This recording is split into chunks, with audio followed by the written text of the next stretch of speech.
40대 이후에 이제 고민하는 그 주요 아이템이 나이살인데요. 나이살의 정체가 무엇인지. 나이살도 뭐 여러 가지 호르몬이 원인인 경우가 많죠. 나이가 들면서 이제 체형이 바뀌는 걸 우리가 나이살이라고 그러잖아요. 분명히 내가 뭘 많이 먹지도 않는 배가 나오고 살이 찌지 나이살이라고 그러잖아요. 근데 그게 제일 대표적인 호르몬은 성장 호르몬이고요. 남성은 남성 호르몬에 문제가 생기면 또 나이살이 생기고요. 여성은 또 여성 호르몬에 문제가 생기면 나이살이 들고요. 또 갑상선 호르몬 있지 않습니까? 갑상선 호르몬도 나이가 들면 갑상선도 늙어요. 그래서 갑상선 호르몬도 분비가 적어지거든요. 근데 갑상선 호르몬이 또 조금 적게 나오면 갑상선이 우리 몸의 엔진 같은 건데 실제적으로 이제 음식을 먹으면 불완전 연소가 돼서 또 다 살이 될 수도 있거든요. 그래서 이런 그 나이살에 있어서 제일 중요한 건 물론 성장 호르몬이지만 또 다른 호르몬들의 문제점은 없는지 파악해 볼 필요가 있고요. 결국 나이살도 호르몬의 불균형으로 시작된다면 호르몬의 균형을 잡으면 나이살도 관리할 수 있다. 이렇게 강조할 수 있겠습니다. 책에서 남자와 여자가 살이 찌는 이유가 다르다고 하셨는데 어떻게 다른 건지 궁금합니다. 왜냐하면 이제 남성 호르몬, 여성 호르몬이 부족하면 간단히 지방이 있어야 할 곳에 안 있고 딴 데가 있게 되는 거죠. 그래서 우리가 그걸 이소성 지방이라고 그러고요. 근데 이소성 지방이 이제 예를 들면 남성 호르몬이 부족하거나 여성 호르몬이 부족하면 이게 붙는 곳이 달라지는 거예요. 체형이. 두 번째는 근육이 좀 빠지는 거죠. 그래서 여자들은 보통 그 배의 윗부분에 더 내장 지방이 쌓이고요. 남자들은 배꼽 아래쪽에 더 내장 지방이 쌓이게 되는 거죠. 그러니까 그 이유는 뭐냐면 이 근육과 지방의 분포가 남자하고 여자하고 틀리잖아요. 근데 이게 좀 떨어지게 되면 이게 뒤바뀌는 거가 또 남자랑 여자랑 틀리기 때문에 이래서 남자들의 나이살과 여성들의 나이살이 좀 차이가 있게 되는 거죠. 비만이 의지나 노력의 문제가 아니고 질환이라고 표현하신 이유가 뭘까요? 비만도 대표적인 호르몬 질환입니다. 사실 의지 뭐 이런 걸로 사실은 할 수 있는 게 아니고 뭐 의지가 있게 만들고 없게 만드는 것도 호르몬의 문제일 수도 있죠. 의지에 관계되는 호르몬은 도파민 호르몬이겠죠. 도파민 호르몬이 강해서 내가 목적지향적으로 다이어트를 한다고 해도 내 식욕 호르몬이 도파민 호르몬을 이겨버리면은 그 약을 이기는 것처럼 또 그게 또 결국은 음식을 탐하게 되지 않습니까? 또 아무리 내가 이제 조절을 잘했다 하더라도 아까 얘기했던 남성 호르몬, 여성 호르몬에 문제가 생기면 이게 또 잔뜩 조절했던 것들이 그나마 이게 배치가 지방 재배치가 달라져서 또 문제가 될 수도 있고요. 또 갑상선 호르몬이 문제가 있으면 내가 운동도 열심히 했고 식사도 운동을 했는데 갑상선 호르몬 때문에 그만 또 이게 살이 찔 수도 있고 해서 비만이라는 것도 호르몬 질환이고요. 또 비만이 되면 당뇨병처럼 호르몬의 불균형이 생깁니다. 왜냐하면 이소성 지방이라고 이 내장 지방에서 나오는 그 아디포카인이라는 게 있습니다. 아디포카인은 뭐냐면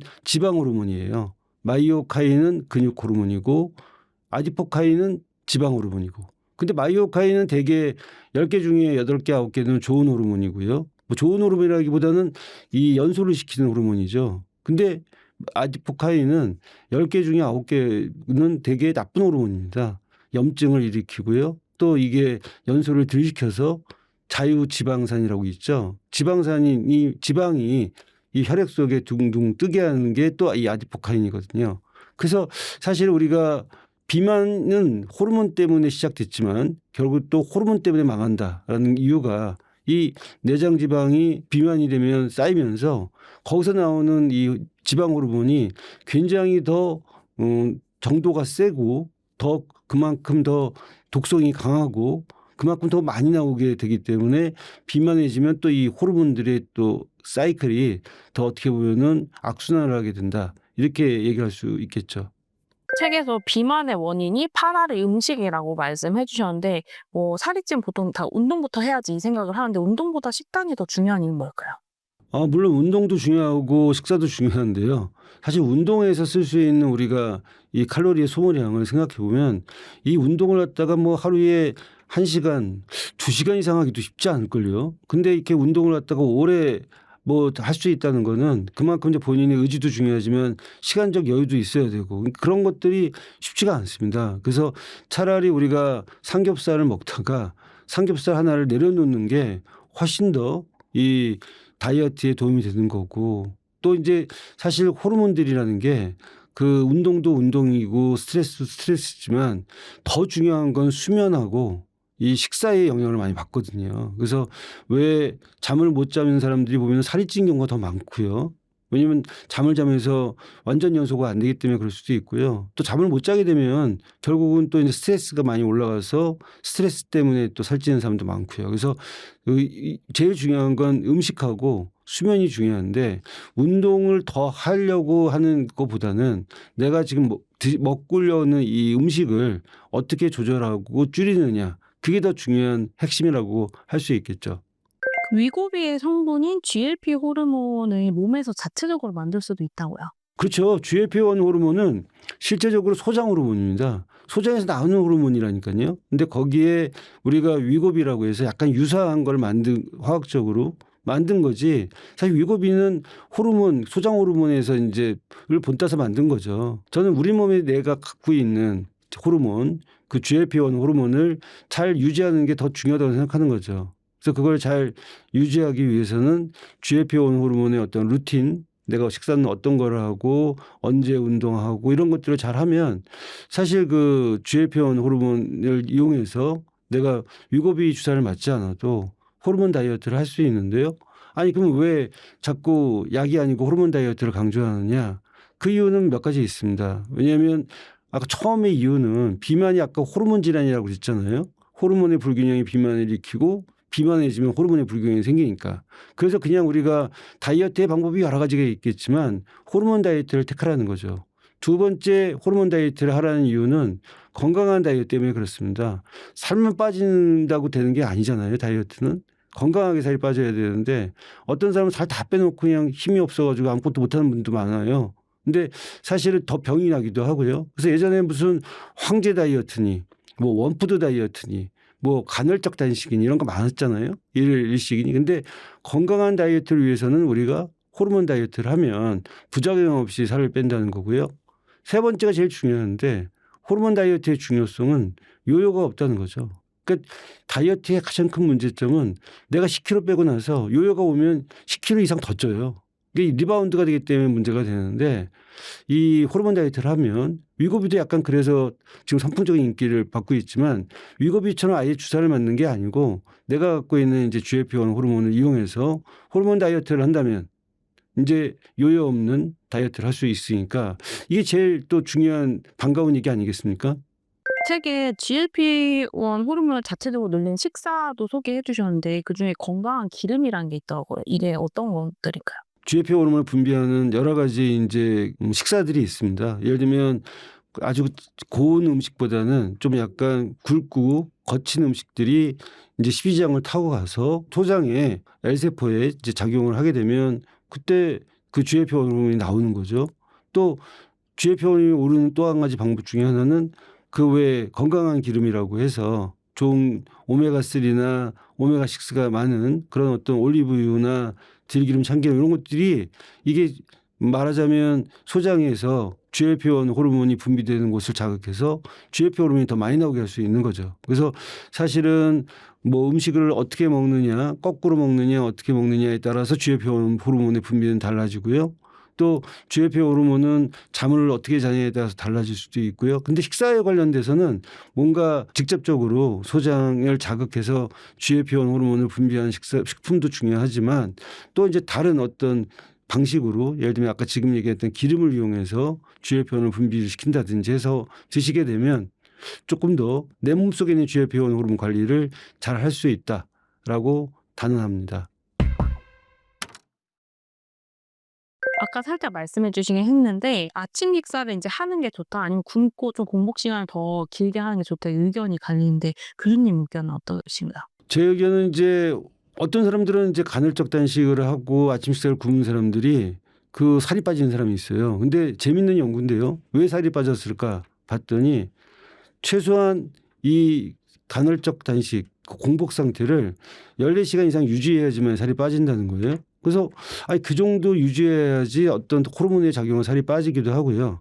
또 이렇게 또 아침 식사를 거르고 이제 그 간헐적 단식 하시는 분들을 보면 살이 빠지는 사람보다는 또 찌는 사람도 많거든요. 그리고 또 이제 이상하게 살이 찌는 사람들이 많아요. 그러니까 이상하게 된 게 내장 지방이 쌓이고 근육은 빠지는 그런 사람들이 많거든요. 그러니까 빼라는 지방은 안 빠지고 그다음에 근육만 엉뚱하게 빠지는 그런 것들이 이제 간헐적 단식을 하는 사람들에게 나타나기도 하는데요. 근데 어쨌건 살이 빠지는 사람들 보면 왜 빠졌을까 보면 전반적인 칼로리가 섭취가 간헐적 단식을 하면서 줄어들어서 그렇다는 지금 의견도 있고요. 그래서 간헐적 단식을 할 거면 14시간 이상 할 거 아니면 하지 않는 게 좋겠다. 그런 의견인 거고 사실 그보다 더 중요한 거는 제가 간헐적 단식보다는 하루에 3끼 아침은 꼭 먹으라고 얘기하는 이유가 그 하루에 3끼 먹는 게 굉장히 중요합니다.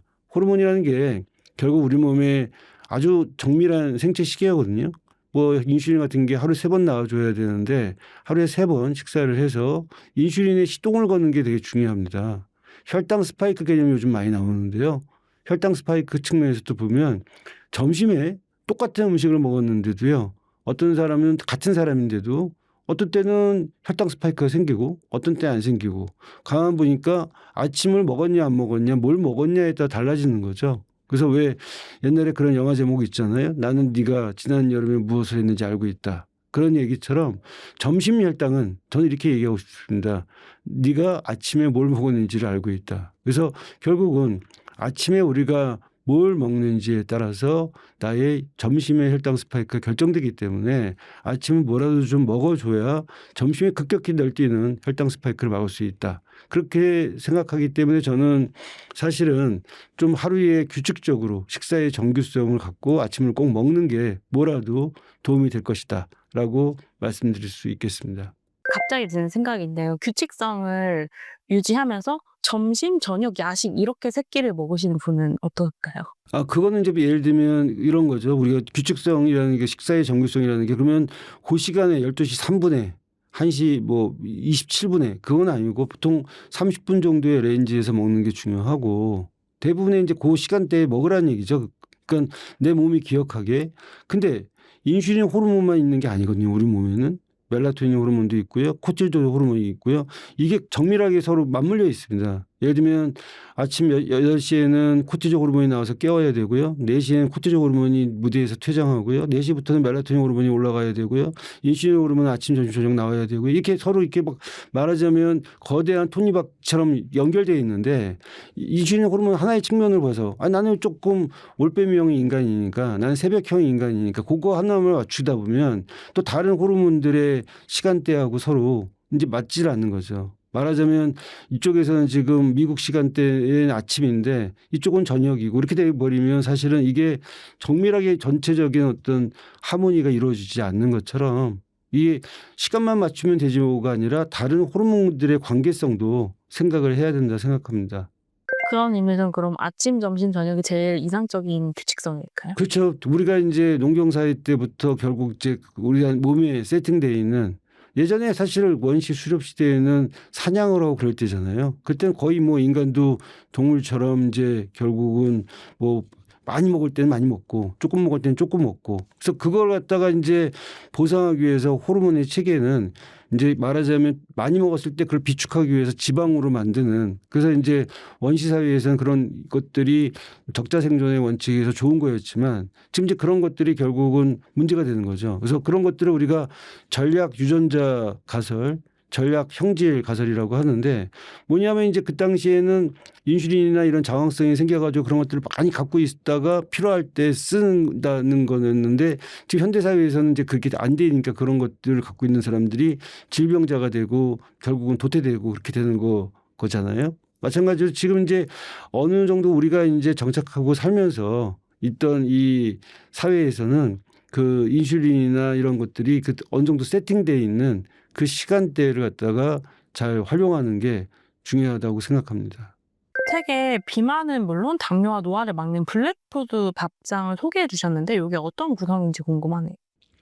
블랙푸드 밥상이라는 건 이제 색깔이 까맣다 뭐 이런 건데 실제적으로 그냥 우리가 300이라고 있잖아요. 300 나쁜 거, 3 화이트. 그래서 밀가루, 그다음에 이제 흰쌀밥, 그다음에 설탕. 그거에 반대되는 개념으로 우리가 이제 요즘은 블랙 푸드라고 얘기하는 것들이 되게 이제 뭔가 안토시아닌이 많은 어떤 채소, 그리고 우리가 이제 곡류 중에서도 조금 뭐 귤이나 뭔가 조금 현미나 뭔가 좀 하얗지 않고 블랙 쪽으로 갈 수 있는 그런 음식들을 좀 많이 먹어두면 사실 이게 블랙푸드 밥상이다 이렇게 저희가 얘기하고, 그런 음식이 왜 좋으냐면 그런 것들은 이제 도정하지를 않았기 때문에 사실 영양분이 남아 있기도 하고요. 또 식이섬유가 많기 때문에 그 당 지수가 갑자기 올라가지는 않습니다. 그래서 이 블랙푸드 밥상을 이제 드시게 되면 인슐린 호르몬이 안정이 될 거고요. 인슐린 호르몬이 결국 또 모든 호르몬들을 다 서로 연관되어 있기 때문에 다른 호르몬들도 이렇게 도미노처럼 이렇게 같이 안정될 수 있는 식사법이 될 수 있겠습니다. 선생님 환자분들 중에서 이렇게 식사를 조절해서 호르몬을 관리하셔서 체중을 많이 감량하신 사례를 혹시 얘기해 주실 수 있을까요? 그렇죠. 아무리 뭐 우리가 무슨 뭐 이렇게 비만약을 먹고 당뇨약을 먹고 해서 조절이 되는 것도 있지만 사실 내가 그런 어떤 식사 조절이나 호르몬 조절을 안 하면 완전 밑빠진 독에 물 붓기거든요. 제 환자 중에서는요. 비만 수술을 받았는데 위하고 식도를 이렇게 수술을 받았죠. 근데도 이분이 그 중환자실 나오고 병실에 있다가 몰래 또 치킨 그거 해서 먹다가 결국 또 큰일 날 뻔 적도 있거든요. 저는 이 에피소드에서 뭘 느꼈냐면 중요한 건 뭐 수술을 잘하고 약을 잘 쓰고 이런 것도 중요하지만 내가 그거를 어떻게 호르몬 관리로 조절하느냐, 그게 더 중요한 거죠. 그분은 식욕 호르몬한테 진 거죠. 그러니까 결국은 우리가 생각하기로는 이 호르몬이라는 게 나의 생활 습관을 통해서 바뀌는 거고요. 이런 병들이 다 우리가 생활습관병이라고 하잖아요. 비만이고 당뇨고. 그래서 생활습관병에서 제일 중요한 건 결국은 약이나 주사가 아니라 여러분들의 의지와 호르몬이 제일 중요하다고 생각합니다. 그럼 막 고도 비만인 분들이 이런 약이나 이런 거 없이 호르몬 관리를 통해 뭐 10kg, 20kg 감량하는 것도 가능한 건가요? 제가 예전에 실험적으로 한 3주 프로젝트 호테크를 진행한 적이 있었는데요. 거기서 뭐 10명 정도의 환자 갖고 간단한 실험을 한 거지만 실제적으로 그 당할 숙소나 체중 같은 것들도 많이 빠졌고요. 평균적으로. 그다음에 진짜 많이 빠진 분들은 정말 10kg 정도 빠진 분도 계셨어요. 그래서 사실 이게 무슨 뭐 서너 가지 호르몬을 갖고 무슨 애들 장난하는 것처럼 뭐 3주 하고 정말 그렇게 될까? 근데 그게 저희가 실험적으로 증명한 데이터도 있고요. 그래서 전혀 그런 거에 대해서 불안하거나 의심하지 마시고 충분히 고도 비만도 호르몬 관리를 하면 빠질 수가 있다는데, 이렇게 생각하는 어떤 자신감 내지는 중요한 건 꺾이지 않는 마음이라고 생각합니다. 책에 저속노화를 위해 근육을 만드는 단백질을 충분히 섭취해야 된다고 하셨는데 하루에 계란 하나 정도 먹으면 충분할까요? 그럼요. 계란 하나보다 2개 정도 괜찮다고 보는데요. 계란 같은 경우는 완전 식품 아니겠습니까? 그리고 충분한 단백질도 들어있고요. 그래서 그런 것들을 요즘 뭐 콜레스테롤이나 뭐 이런 것 때문에 약간 기피하는 경향도 있는데 우리 몸의 항상성은 사실은 이제 계란을 갖다가 2개 정도. 근데 문제는 모든 식품에는 어떻게 조리하느냐, 어떤 소스를 쓰느냐, 이런 어떤 부위를 쓰느냐에 따라 달라집니다. 같은 말하자면 닭고기라도 삶았냐 구웠냐 튀겼냐에 따라 달라지는 거죠. 닭가슴살을 먹느냐 닭다리를 먹느냐 달라지기도 하고요. 그래서 제가 지금 계란 얘기를 했다가 좀 조심스러운 건 그 계란 후라이는 괜찮아요 이렇게 얘기할 수도 있거든요. 그래서 사실은 조금 더 담백하게 드시려면 이제 삶은 계란 같은 걸 드시는 게 좋은데 아마 그 삶은 계란을 갖다가 또 2개씩 매일 먹는 것도 쉽지는 않을 거예요. 그럴 때는 저 같은 경우는 이제 김 같은 거 있잖아요. 조미김 같은 거. 조미김이 아니라도 김하고 같이 싸서 먹으면 조금 더 이 삶은 계란 먹기가 좀 쉬워질 거고요. 그래서 그런 식으로 자기 나름대로의 자기 입맛, 취향에 따라서 좋은 식품을 어떻게 잘 먹을 수 있는 방법을 찾는 게 중요할 것 같습니다. 책에 자세만 고쳐도 살이 빠진다는 그 내용이 나오던데 어떤 자세가 이렇게 살을 빠지게 하는 자세일까요? 그러니까 우리가 이제 뭐 제일 안 좋은 게 뭐 TV 보면서 소파에 누워서 과자 먹으면서 이런 사람들 보면 이제 그 드라마 속에서 그러다 갑자기 하고 막 쓰러지는 경우 많이 있잖아요. 그러니까 사실 이렇게 가만히 앉아서 의자에만 앉아도요 내장 지방이 쌓이거든요. 그래서 저는 이제 환자들한테 항상 얘기하는 게 뛸 수 있으면 뛰지만 관절이 안 좋을 수도 있으니 이제 빠르게 걷기를 하는데, 빠르게 걷기나 걷기보다도 서기만 해도 이게 지금 여러 가지 이유로 뭐 이 내장 지방이나 이런 살이 빠질 수 있다고 얘기를 하는 거죠. 그래서 사실은 우리가 이제 가만히 앉아 있고 이렇게 되면 자꾸 내장 지방이 축적되는데요. 환자분들한테도 정말 믿기지 않을지 모르겠지만 50분 일하시고 공부하고 10분 정도는 서 있기만 해도 아주 일부지만 칼로리 소모도 되고 또 이제 척추 기립근이라든지 항중력근이라는 게 있습니다. 이런 것들이 그냥 누워 있거나 이렇게 좀 느슨하게 있다 보면은 충분히 자극이 안 되는데 우리가 이렇게 서 있기만 해도 이런 척추 기립근이라든 코어 근육이나 항중력근 같은 것들이 중력을 받으면서 활성화될 수 있기 때문에 또 이 근육에서는 또 마이오카인이라는 또 호르몬이 나오지 않습니까? 그래서 서 있기만 해도 충분히 건강에 도움이 될 수 있다는 거죠. 물론 여력이 되면 천천히 또 산책도 해보시고요. 햇볕도 쬐면 또 세로토닌도 만들어질 거고요. 그래서 여력이 되면 그런 여타의 또 부가적인 운동도 하겠지만 정시간이 없다 그러면 50분 일하시고 반드시 5분 10분은 그 서기라도 하는 걸 갖다가 강력 추천합니다. 방금 마이오카인 설명해 주셨는데 마이오카인에 대해 아직 모르시는 분들도 많을 것 같아요. 그 마이오카인이 바로 근육 호르몬인데요. 사람들은 왜 마이오카인 근육 운동을 하면 건강이 좋아지는가? 운동을 하면 건강이 좋아지는 이유가 칼로리를 소모시키는 게 좋을 수도 있고요. 운동을 하면 또 근육량이 늘어나니까 기초대사율이 올라갑니다. 가만히 있어도 열 생산이 돼서 살이 빠지고 건강에 좋다는 거죠. 더 중요한 사실이 있습니다. 그건 뭐냐면 운동을 하면 근육에서 마이오카인이라고 근육 호르몬이 나와서 혈당하고 혈압을 떨어뜨리기 때문에 좋다는 거죠. 마이오카인의 역할은 그렇습니다. 마이오카인은 에너지 대사에 관련이 되어 있고요. 두 번째는 마이오카인은 근육량을 늘리고요. 세 번째 마이오카인의 기능은 지방을 줄이고요. 또 네 번째 마이오카인의 기능은 인슐린 민감성을 높입니다. 다시 말해서 근육을 만드니까 근감소증에 도움이 될 거고요. 또 지방을 갖다가 줄이니까 비만에도 도움이 될 거고요. 에너지를 생성되니까 요즘 현대인들이 많이 갖고 있는 만성피로 증후군에도 마이오카인이 도움이 될 거고요. 그 또 인슐린 민감성을 높이기 때문에 실제적으로 당뇨, 혈당 조절에도 도움이 될 거죠. 그러니까 이 마이오카인이라는 것은 또 이런 여러 가지 다양한 이 네 가지 분야의 기능도 있고 하지만 이게 또 항염증 작용도 있거든요. 지방을 줄이기 때문에 지방에서 나오는 아까 아디포카인이 다 염증 물질이에요. 근데 이게 아디포카인이 나쁜 물질인데 이게 지방을 갖다 줄이기 때문에 항염 작용이 있다고 보는 거고요. 또 마이오카인이 또 중요한 거는 혈관 노화 우리 얘기를 많이 했는데 혈관을 튼튼하게 만듭니다. 혈관 건강에. 왜 그런 거 하냐면 이 혈관도 근육이 있거든요. 혈관도 그냥 우리가 이렇게 파이프처럼 되어 있지만 파이프 안에는 내피세포가 있고요. 그 밑에는 또 근육이 아주 작은 근육들이 있는 게 혈관이에요. 그러니까 혈관을 갖다가 이제 어떤 기능이나 구조를 유지하는데 도움이 되기 때문에 마이오카인이 혈관 노화에 도움이 된다고 할 수 있고요. 세 번째는 이제 마이오카인이 이런 근육이나 지방의 분포, 에너지 이런 것들의 생성, 대사에 관련되기 때문에 결국은 노화의 가장 핵심적인 호르몬이라고 할 수 있겠습니다. 마이오카인이 오직 운동을 통해서만 생성되는 건가요? 그렇죠. 마이오카인이라는 건 이제 인대의 자극이 제일 중요합니다. 그래서 우리가 이제 뭐 가자미 근육이라든지 이런 어떤 인대에 뭐 아주 가벼운 자극, 터치 이런 것들을 해도 마이오카인은 조금씩 나올 수 있거든요. 그래서 마이오카인 보면은 이제 이게 그중에 일부지만 우리 몸에는 백색 지방이라는 게 있는데 그걸 갖다가 베이지색 지방, 갈색 지방으로 바꿔주는 게 또 마이오카인이에요. 그래서 스위치를 다시 우리가 그 말하자면 에너지 저장 모드에서 에너지를 소비하는 모드로 바꾸면서 결국은 이제 우리 몸의 건강과 노화에 도움이 되는 호르몬이라 할 수 있겠습니다.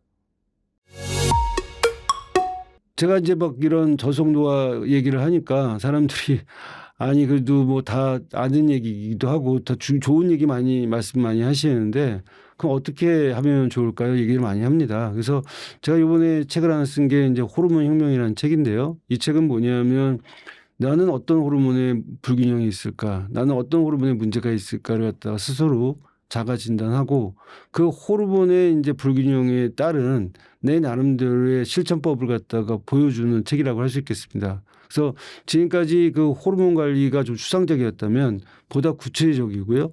제목이 하루에 이제 호르몬 혁명을 15분만 하면 된다. 그래서 호르몬 혁명이라고 하고 15분 이제 실전법이 있는 건데 사람들은 15분이면 너무 이게 간단한 거 아니냐 그렇지만 그렇지가 않고요. 15분이라는 시간이 주는 위대함을 알아야 되는데 결국 꾸준히 하면요.